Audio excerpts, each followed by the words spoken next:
It's a very humbling, difficult duty because statecraft is not an easy thing when you are inside and you are in it, wanting it to see things being done quicker and so forth. So we have been received very well by everyone in the sector, from justice and also at correctional services.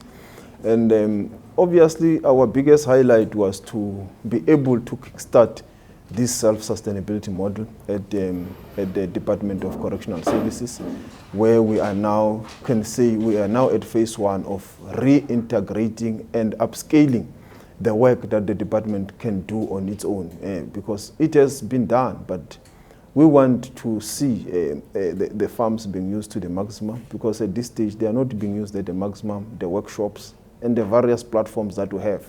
And that can only help us to maximize and optimize the skilling and the work that the offenders can do. But also at Justice, it has also been exciting to see the anniversary of the 25 years of the Constitution and the repositioning of the NPA to be able to do its job. And also Legal Aid South Africa now soon will be able to handle matters that relates to the land question.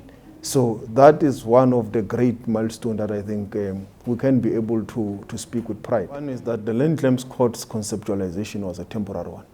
The expectation by the Mandela generation and government was that they were going to dispose of the claims within the first 5 or 10 years of governance. I think it was around 1999 or so, the set target. So it did not have dedicated permanent judges. It is operating with seconded judges from the other high courts. So its capability is not that to the maximum. So hence some of the claims could not move quicker. So the first thing that the land court is going to do is to create permanent judges. There will now be permanent judges. It will have its own president dedicated to the land court itself. But also it is going to broaden its mandate of the Land Claims Court. As you can see, it only deals with restitution matters in terms of the Land Restitution Act. So the Land Court's mandate will be broader. It will deal with everything under Section 25 of the Constitution. All the legislations that will be covered there, the expropriation bill, and many land matters and that could be affected. Not only what is only coming through the Restitution Act. So that means it is also broadening the scope of the court, and it is also taking the kind of a shape of the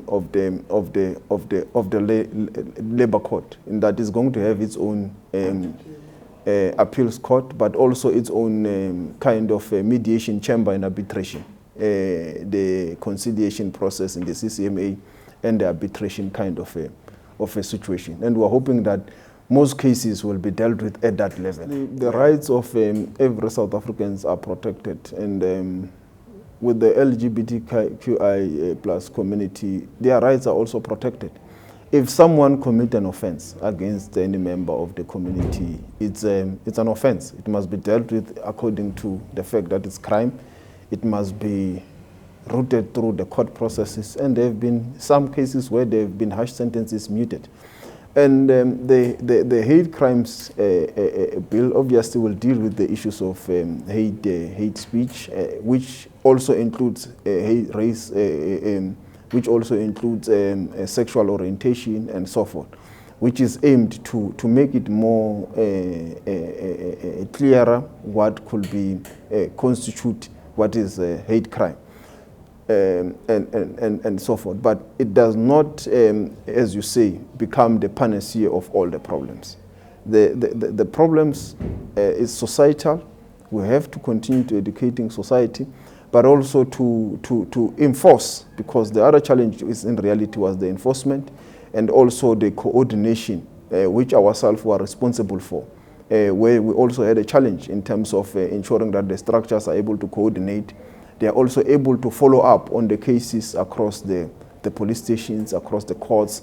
That is what we need to strengthen and deal with, because it's an enforcement issue and it's an implementation issue of what currently exists. Obviously, if we do finally get the judgment on the court, it will also help to further clarify certain aspects, but as you said, it's not the panacea to all the challenges. With this kind of a pandemic, you don't expect that there will be anyone in society who wants to profiteer. You assume that it's given that all of us will want to find a solution. So I think what has happened was really an unfortunate situation, because there are things that you feel that you do not expect to happen during this kind of a situation. So it was, I think that was indeed something that you will not really expect, even in an environment where you know that there could be opportunities for corruption. But when the whole nation is depressed, the whole world is depressed, you expect that everyone will put their hands together to pull society to a particular direction, to fight what is expected. And you do not expect that in that process there will be lapse of morals and consciousness.